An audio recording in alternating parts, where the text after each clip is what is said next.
रखो। ये भरोसे पे जीवन चलता है।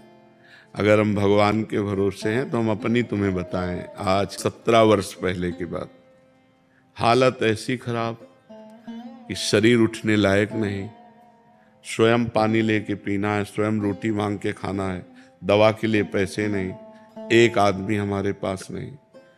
तो सैमसी है जहाँ गुरु आश्रम पहले था, बच्चापन से जहाँ जुड़े थे, तो वहाँ के लोगों को जब पता चला तो गाड़ी भर कर लोग आए और उनका हम ऐसी दशा में आपको वृंदावन नहीं रहने देंगे, आप चलिए, हम सब पूरे गांव वाले आपकी सेवा करेंगे, पूरा गांव चंदा लगा के चाहे लाखों रुपए महीने की दवा चले, आप चिंता न करो। नहीं, हम मरने वाले हैं तो प्रभु के लिए, हम जिए तो प्रभु के लिए। ये नहीं कि हम धाम छोड़ दें, अपना निष्ठा छोड़ दें। आप लोग जाइए, आपका हम बहुत बहुत धन्यवाद देते हैं कि आपने सहानुभूति दिखाई, और जब वो गए तो निश्चय किया मुझे मरना है। ये हम अंदर की बात कहते हैं, मुझे मरना है लेकिन भगवान के लिए मरना है। अब मैं धाम नहीं छोड़ूंगा, और निष्ठापूर्वक भगवान बदल गया। देख लो आप, ये वो व्यक्ति है जिसको मांगने से रोटी भरपेट नहीं मिली। आज 500 आदमियों का बाल भोग बनता है, 500 आदमियों का राजभोग बनता है, 500 आदमियों का शयन भोग बनता है। हमें अपने मालिक पर विश्वास रखना चाहिए कि उसका वैभव कितना बड़ा है। उसका देखो, आज एक बच्चा हमें पानी पिलाता है तो दूसरा बच्चा हमारा मुंह पोंछता है। सैकड़ों बच्चे, ये सब नौकरी पेशा वाले, सब सरकारी नौकरियां छोड़कर हमारी सेवा में हैं, और एक दूसरे से होड़ लगी रहती है कि यार तुम सेवा तो कल की ज्यादा की थी, आज मैं करूंगा।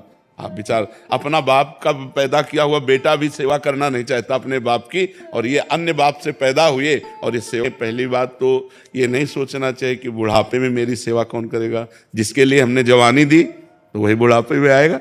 अब बुढ़ापे में हमारे लड़का बच्चा थोड़ी है, हमारा परिवार थोड़ी है। तो हमको ये संशय तो नहीं करना चाहिए कि हमारा बुढ़ापे में कौन सेवा करेगा। जो भगवान है, सच्चिदानंद है, वो जिसकी शरण में वही देखेगा। और परिवार, संसार, अच्छा मान लो हमारा ब्याह हो गया, पति मर गया, तो फिर हम ऐसे रह गए। अगर हमारे भाग्य में दुख लिखा है तो हम चाहे जितना प्रयास कर लें हमें दुख ही मिलेगा, और अगर सुख लिखा है तो हमारे भाग्य में तो सुख ही लिखा है। क्यों? क्योंकि भगवान है, हम भगवान की शरण में हैं। विचार करो, जिस गरीब बाबा जी को रोटी मांगने से नहीं मिलती थी, आज रोज या आखिरी दिन डायलिसिस होता है।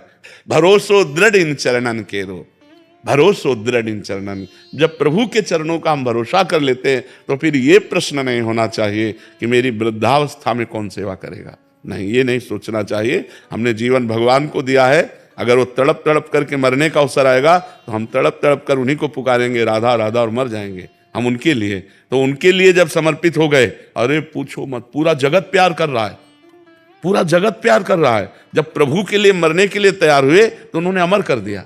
सब रूपों में हमारे भगवान आकर हमें प्यार करते हैं, तो हमें विश्वास दृढ़ रखना चाहिए अपने भगवान पर। ये हमने देखा कि जब हमारी आवश्यकता पड़ी तो मेरे भगवान ने ऐसा विशाल स्वरूप कर दिया, पूछो मत। तो भरोसो दृढ़ इन चरणन की, यदि भगवान का भरोसा है तो पक्का समझो उनका ऐसे बदलने में देर नहीं लगती। भगवान का भरोसा दृढ़ रखना चाहिए, वो आर पार का निर्वाह करने वाले वही हैं। जब जगन्नाथ जी कि में माधवदास बाबा थे और वृद्धावस्था हुई और संग्रहणी की बीमारी हुई, तो संग्रहणी में बार बार सोच होती है, तो बेहोश हो गए। जब आंख खोला तो पीतांबर का साफा बांधे उनकी सोच की लंगोटी समुद्र से धो के फैला रहे थे। तो उनका बेटा तुम कौन हो? तो जब आंख ऐसे, अरे स्वामी आप, क्योंकि जो ध्यान में देखते थे वही भगवान सामने। तो उनका प्रभु आप ऐसा काम क्यों कर रहे? तो बोले बाबा जब तुम्हारा कोई है नहीं तो फिर हम ही तो है ना। तो विश्वास करो, वो अपने जनों की सेवा विविध रूपों में आके कर जाता है, वो विविध रूप बदल कर आता है अपने भक्तों की सेवा। जब तुम्हारे पास कोई सेवा के लिए नहीं होगा तो भगवान स्वयं सेवक बन करके आ जाएगा, क्योंकि जीवन भगवान को समर्पित किया है। दृढ़ विश्वास हो, सच्चाई से चले तो फिर निर्वाह भगवान कर देते हैं।